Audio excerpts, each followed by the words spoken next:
So you're betting, you're trading, you're doing all of those things. How much money would you like to make? 100,000, a million, 10 million. What should be your actual target? Well, I've actually got a very simple answer for you, and it's very sensible, but it also clearly defines exactly what your objective is and what targets you should set when you're trading. If you're interested in learning to trade on Betfair, then visit the BetAngel Academy, where you have detailed, structured Betfair trading courses. Or why not visit our website where you can download a free trial of BetAngel Professional, but also visit the forum where you can get detailed images, examples, and downloadable files.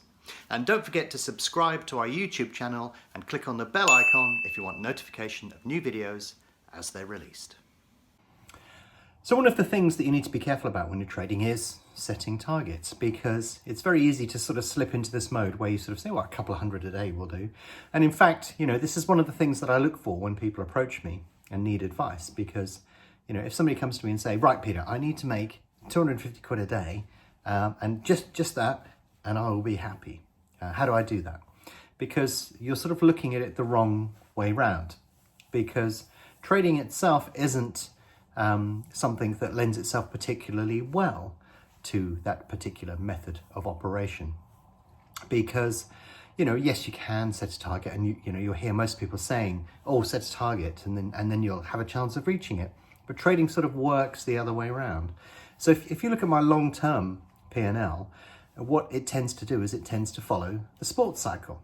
So if you look at it over the course of the year, January, February are quite quiet, and then it begins to rise in March, and then it peaks in the summer.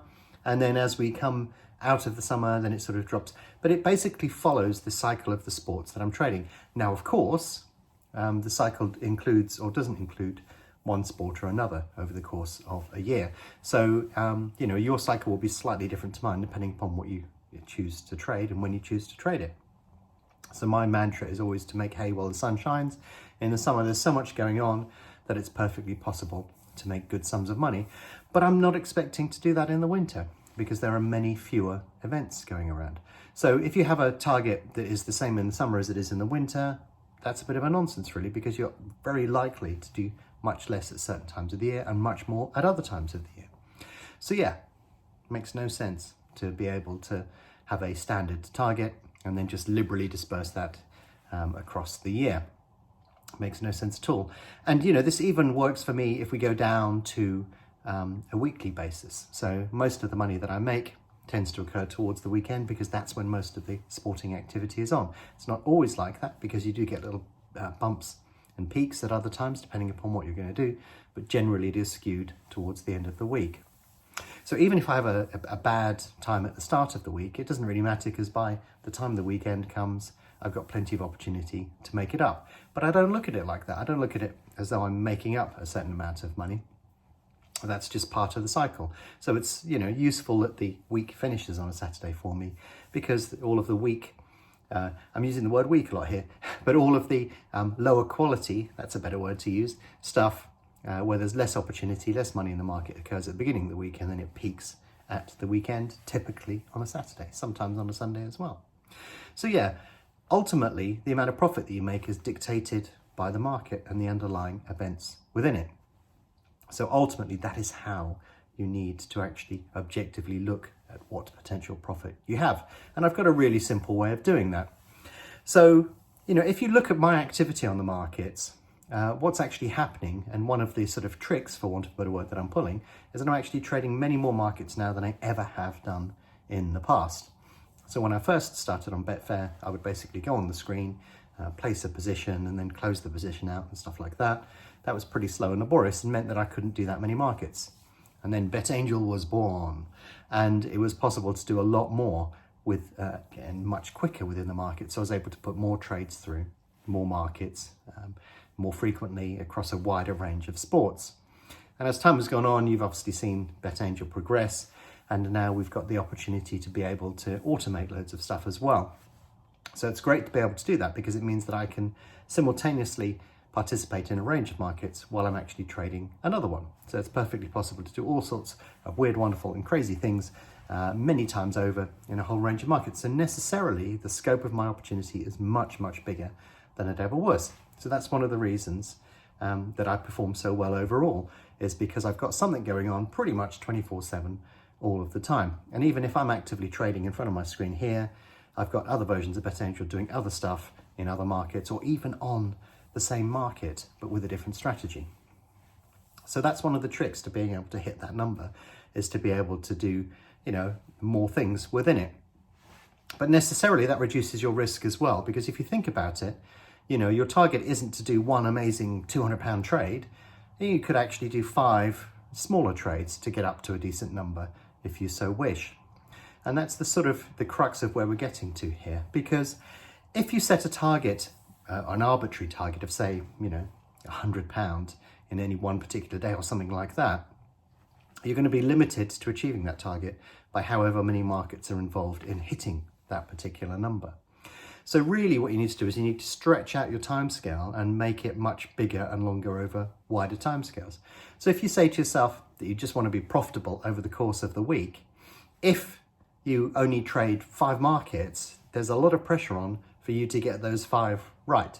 However, it's perfectly possible you could trade hundreds in a week. So therefore, your target becomes a little bit more achievable because you lower your stakes down, which involves little less pressure on you. It's easier to actively trade with smaller amounts anyway. And then when you're actually active and in the market, what you can actually do is you can sort of say, okay, my target for the week is, I'm just going to use an arbitrary amount here. I don't suggest you set this target, but my target for the week is £1,000 and I'm going to trade this many markets. So if you trade 5 markets and your target is £1,000, you've got to pull out a £200 trade without any losses to be able to hit that target. That's a bit of an ask, if I'm honest. Now, if you say my target is £1,000 and I'm going to do it in 1,000 markets, all of a sudden you collapse your objective, not down to one mega trade, but basically you sort of say, on average, I'm going to make £1 out of these markets. So I could be up to 2 on one particular market, down 1 on another, up 5 in another, down 4, up 6, down 3. And you basically aim for a target that's sort of much more reasonable and manageable.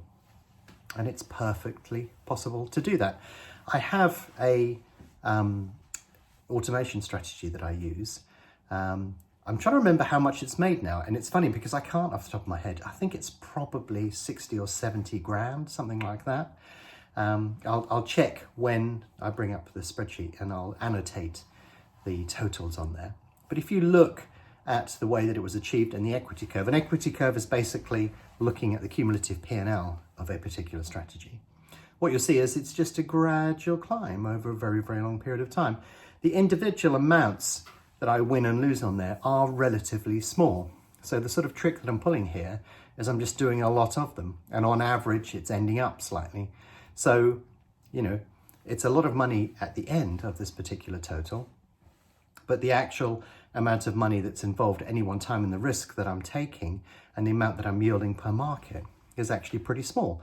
But of course, this runs parallel to all of the stuff that I'm doing in the market, and it just sits there and away it goes and does its business. And then I can look at it at the end of the week and go, oh yeah, it had a good week. But necessarily that, the more markets I put into it, the more it will yield, and the less markets I put in it, the less I will yield. But by doing it over a very large number of markets, your actual overall objective is very, very achievable. So if I said to you, can you pull off a £200 trade in the next race, the next football match or whatever, you may or you may not be able to do that. But if I say to you, your objective is to make £1 a trade, then obviously you think, well, definitely I can achieve that. And then all it is a case of replicating that going forward from there. So if you look at it from a broad perspective over a year, if you wanted to make £100,000 a year, then what you could actually do is you could sort of say, well, I'm going to trade 50,000 markets and I'm going to make £2 on average on those 50,000 markets. And by using the term £2 on average, what we're saying is, in some markets you win a fiver and on other markets you lose £3 and it averages out at +2. So all of a sudden, you're sort of thinking, well, could I get £2 out of a market? That's a much more reasonable target than trying to earn some stupendous amount out of the market, probably at much, much higher risk. So when you set a target, that's ultimately the way that you should be doing it. You sort of almost write up a business plan that sort of says, okay, this week I'm going to focus on this. And what I'm going to do is I'm going to chip away at these markets, and I'm going to do this many markets, and that's where I sort of want to end up. And it's a much better way of looking at your risk and at your money management and at what your trading objective is than trying to just like meander your way through it, sort of, you know, throwing money at it left, right and center, and then finding yourself up against a target and then slipping backwards, and, you know, it gets very, very messy. So yeah, have a definable pattern of behavior. I know how many markets I'm likely to trade next year. And the interesting thing is the number of markets that I trade on average year is actually accelerating at the moment because of all the work we've done with automation and semi-automation, things like servants. That increases my capacity to trade, and not only trade more markets, but put more trades through those markets. And as a consequence, my account turnover and the profit and everything, you know, continues to rise simply because of the large number of markets that I'm able to participate in. So yeah, you know, you don't have to go for those big, you know, glory-seeking massive totals on any individual event.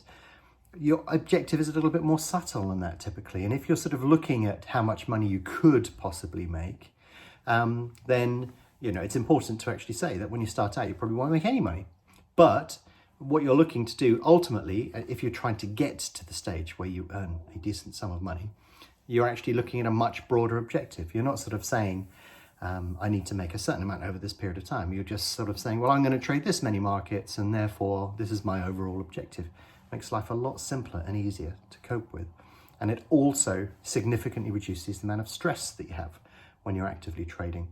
The other thing you can do is not look at your P&L, because if you look at your P&L and you have a figure in mind that you're attempting to achieve on that day, that week, that month, or whatever, then that tends to sort of force you to pursue more aggressive strategies when it isn't going well. And it may be that the market just isn't in your favor at that moment in time. You just have to keep on plowing on and doing the things that you know are right, and eventually it will turn around at the end of that longer period, although that may be more than a week. It may take a month for it to even out.